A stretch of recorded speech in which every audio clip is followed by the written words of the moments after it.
Hey guys, OGalbina here, bringing you guys our RoDL draft analysis. Yeah, I know this is a little bit late. I'm actually taking over a team in RoDL. So big shouts to Bosov and Lucas, and I believe Cherry's an admin in this league too, whose team we're actually taking over. So hopefully we can do Cherry some justice, do his team well. We made some changes, obviously, which we'll be going over in this video. I'll honestly only be talking about the updated team, opposed to, you know, the team that was before, because I don't have a screenshot of the old team, but it had things like Solvale, I think Vileplume, had some cool mons. It definitely wasn't bad, but I wanted to kind of use the tiers to my benefit a little bit more than what Terry had, because I saw they were good tiers, but I saw some steals for sure, and I wanted to snag those. But yeah, hopefully we can do Cherry well.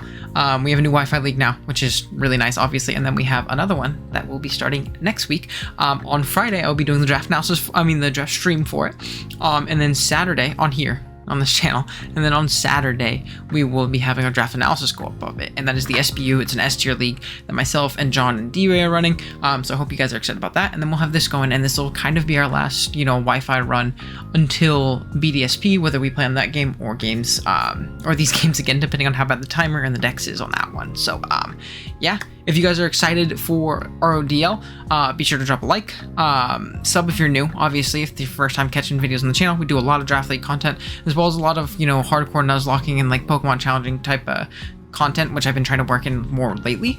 So if you guys enjoy that, definitely be sure to sub, and yeah, let's jump into it. So RoDL has a bit of a different kind of like drafting system, one I haven't ever done before. It is points, but it almost seems like a hybrid of points and tiers, in the sense that you have 54 points, and mons are on a scale of 1 to 10. So I believe, as you can see, our first mon on the team, Hydra, I believe it's like an 8-point mon. And then, you know, obviously we can get 9 to 11, which is good. You should have 9 to 11. I'm not a fan of forced, you know, mon, like amounts of mons on rosters. So I'm definitely here for that. And yeah, let's go ahead and jump into our first mon, which is going to be Hydragon. And you're going to see a funny little, funny little thing about this team, which I didn't really intend. But the team I took over had a very similar core to, DrSlaking's ICP team that he recently just beat us in semifinals with. It's one of our most recent draft uploads on the channel. I really liked his offensive core. I hated building for the 2 times we played. I really liked his offensive core though, and it has a lot of mons that I really like. So hopefully we can do well with them too. First of which is going to be Hydragon. Phenomenal Pokemon. Haven't used it in a long time, so I'm very excited to use Hydra. Not only is it a great Scarfer, as you can see, great with specs, great with the life form.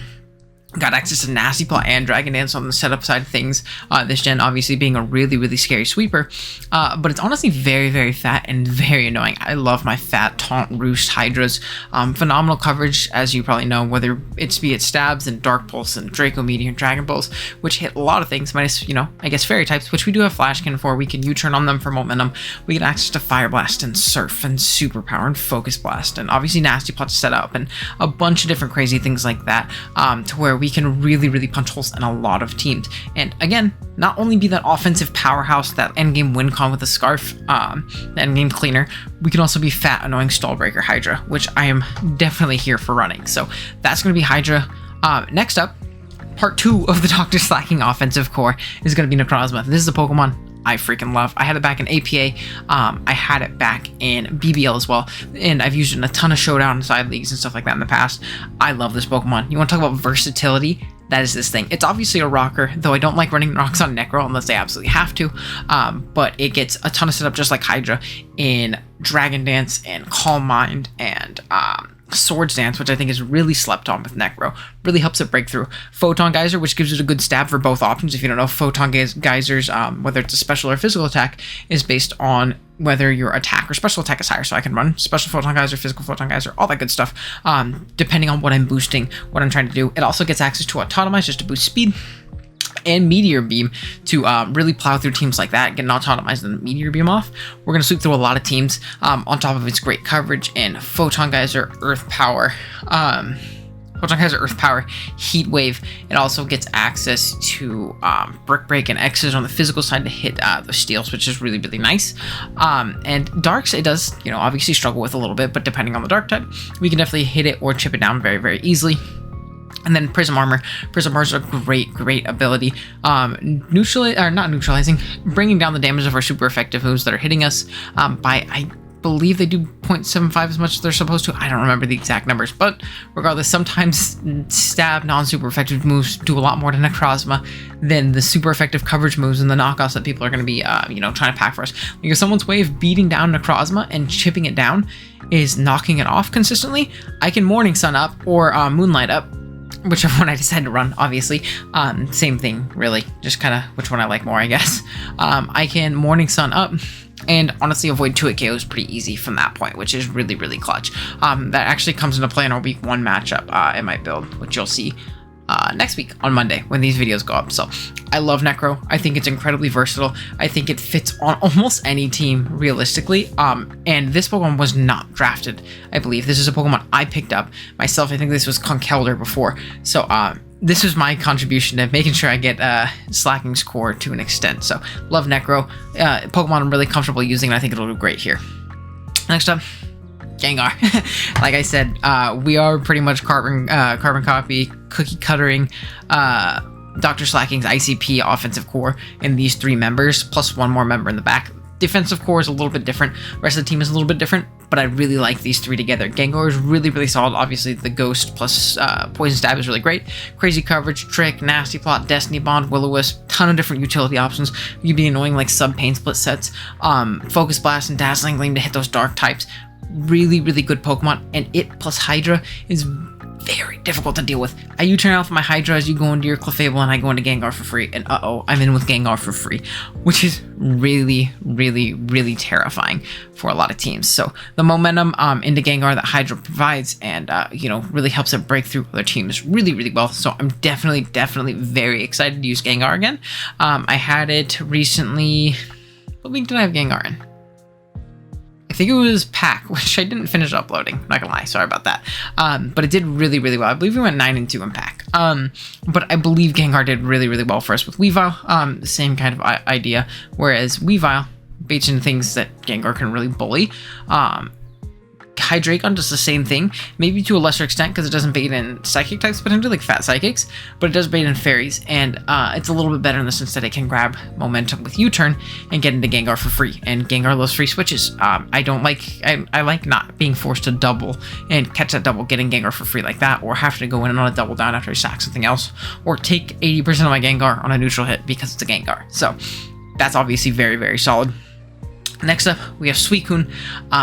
This is going to be my bulky water for the team. Originally, the team had Size Limiter, which I love, but I needed to kind of minimize and, relegate some points to kind of patch some holes I saw on the team before that I didn't like. And Suicune's a great mon, and I haven't gotten the opportunity to use it yet this gen, and I absolutely love Suicune. I know a lot of people don't like Suicune. They really don't like playing Suicune, which is fair, because this thing is absolutely obnoxious. Genuinely tilting. But it's very, very solid. Very, very bulky water with proper Wish support and Cleric support. I can really keep this thing healthy. And spoilers, we have something for that in the back, which is obviously going to be really nice. But I have 2 options for that in the back, which will obviously be very, very clutch. Crocoon and Vincoon are both great. I think Crocoon is Protect one, Vincoon's Rest Talk. Regardless, like Calm Mind, Sub, Protect, Scald, just beating down checks and PP stalling them, or Rest Talk, beating down and PP stalling them is really, really, really solid. Or roaring things around, Ice Beaming. I've run offensive Assault Vest Suicune because it's really not that bad offensively either. Has a great speed tier in 85, which is also very, very solid because it's a speed tier that we don't have at this current point. It's kind of a little, kind of have around a base 80-ish with Necro, but still 85 is definitely nice. Something to maybe force a Nidoking to run max speed in case I run max speed Timid to try and catch him off guard or something like that. So yeah, that's gonna be Suicune.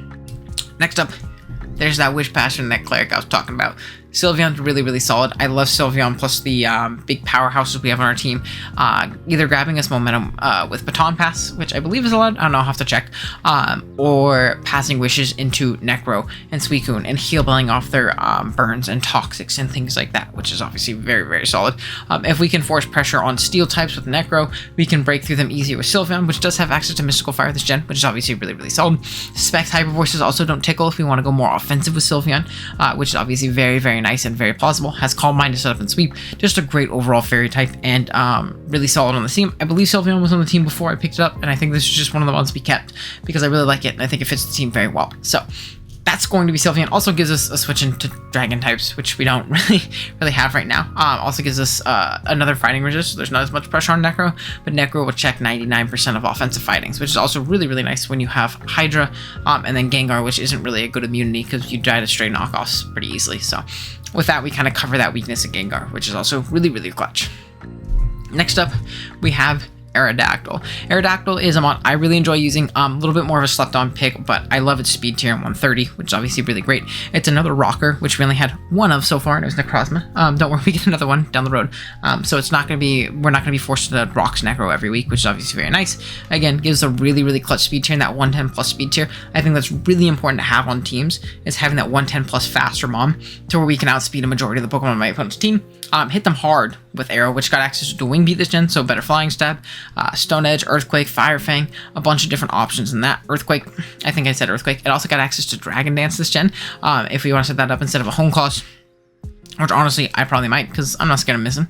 I'm a little scared of missing, but Arrow is definitely very, very solid. It gives us that rocker, like I said, and gives us that fast speed tier, which is the most important thing, because there wasn't much that I could get that was fast speed tier-wise that fit my team, because while I really like a Selgor, which was also around, there was another bug type spiker that I saw really low point valued, and it also kind of helped me complete that offensive core that Mr. DrSlaking had in ICP.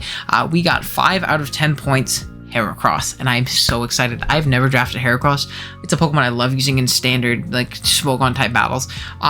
Absolutely love using this thing. I think it's an absolute menace. Got us spikes this gen. It has 2 great abilities in Moxie and in Guts, which we can really, really punch through teams. Its stabs are crazy, especially when we get Earthquake and Knockoff. And that stab, that Guts boosted Facade coming off of a burned Heracross is so hard to switch into. A +2 Heracross has no switch-ins. There's not a Pokemon in the game that can deal with a +2 Heracross defensively, in my mind.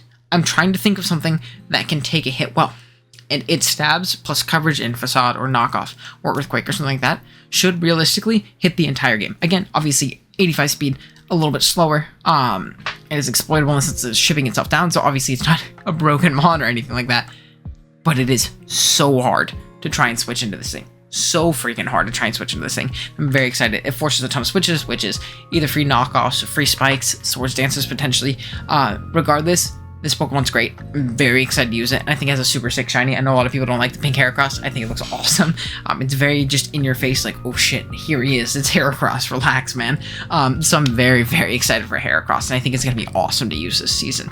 And again, if you can't beat him, join him. DrSlaking knocked us out last season, so of ICP. So I'm like, hey, maybe what he's doing is working, and I'll link him in the description below, or I'll link his ICP playlist or something like that.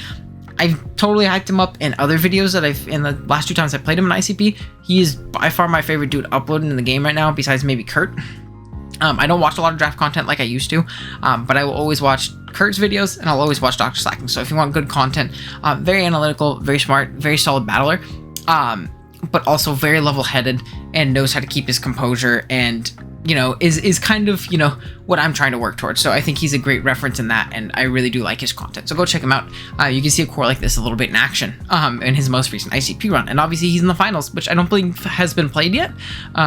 So if he goes up now, he'll be able to watch his finals as it goes up. So yeah, off of, you know, being a DrSlaking fanboy, I guess, that's going to be Heracross. Very solid mom. Very excited to use it this season. Next up, we have our ground type and our steel type. And Steelix, this is a Pokemon I'm very comfortable with using. I draft it all the time.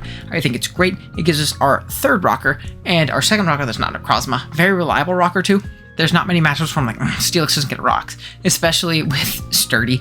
It has great options in setup in Curse and Iron Defense with Body Press, and Earthquake, and Heavy Slam, and all those different coverage moves, Fire Fang. Offensive Steelix is definitely something that's possible. You saw, if you guys watched my game against Struggle King, he brought a Sheer Force offensive Steelix with like the Fang moves, which is obviously very, very solid as well. And funny enough, it gets access to Rock Polish and Dragon Dance. And word to Amel, if I have the matchup, I'm going to try and bring Dragon Dance Steelix this season, because I really like DD Slicks. I think it's really funny that I got it, and I would love to try and win with it one time. I think that would be hilarious. When I said shout out to Amel, if you guys haven't checked out Amel too, that's my boy. You need to check him out. He started to upload. In DPL, he won a very important game with a Dragon Dance Mega Steelix. He got up to +2 and outspent everything, and it was super sick. So yeah, that's going to be Steelix. It's very self-explanatory. Reliable rocker, gives me that steel type, gives me that ground type. I can keep it healthy with Wish from Sylveon or from our last member of the team. And Leafeon, rocking out with double evolutions. Another Wish Passer, another Cleric. Sunsweeper, question mark, not really, but he can try his best, that's for sure. We can run like some Power Herb Dig, Swords Dance shenanigans with a Chlorophyll if we get like something else to set it up, I suppose, but probably not. I definitely like Leafeon though. It's definitely a solid budget grass type, which we didn't have up to this point. We actually did not have a ground resist outside of Heracross. So Leafeon with its ridiculous, I believe it's like 130 defense, or is it 135? What is Evolution's highest stat? Again, like what's their big stat number? I know they all have like a similar pattern. It's 130, yeah, so 130 defense, which is obviously really solid. 110 attack, ain't no slouch either. It gets access to knockoff as well, so we can, you know, remove items, be a general nuisance, like I said, Wish and Heal Bell and Swords Dance. That's really it. Pretty shallow move pool, but it does what I need it to do in switching to offensive grounds and make it to where I don't auto lose to Edgequake at the moment, which I kind of do because my check right now is Heracross, and that's not good, unfortunately. So yeah, that's basically gonna be the team. I'm very, very excited to use this team.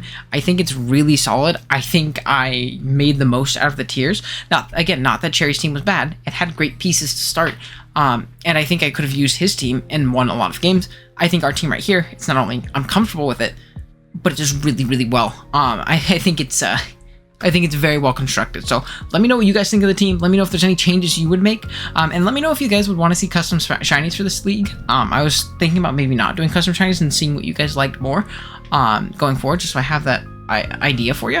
And also let me know what you guys think about team builders.